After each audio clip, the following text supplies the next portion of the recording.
Stara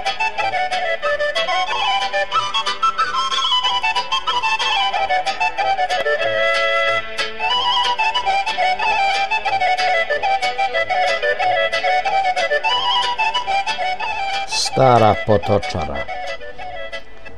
Tiho šumi kroz maglu Morava, tužne vrbe grane otpustile, na obali Potočara stara, sanja dane, sanja noći što su negda bile. Krov strunuo, već ga pola nema, mesto vrata, paучина gusta, kroz prozore grom i munja seva, Potočara stara ostala je pusta. Svud okolo gusta mahovina, u šipražju akrepi se legu, na vretenu suha naplavina i miševi dali su se begu.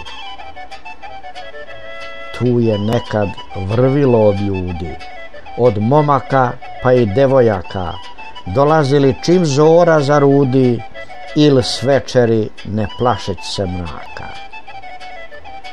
Teški kamen voda pokretala, mleo žito i kukuruz beli, ispod sača proja zapretala, svi od reda slatko su je jeli.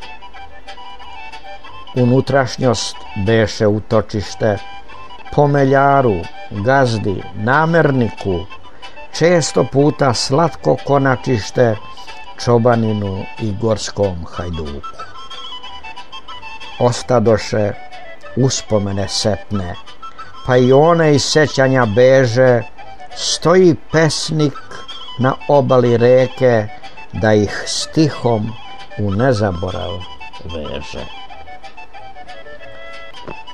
Tiho šumi kroz maglu Morava, tužne vrbe sve je opustilo, na obali Potočara stara, setna sanja šta je negda bilo.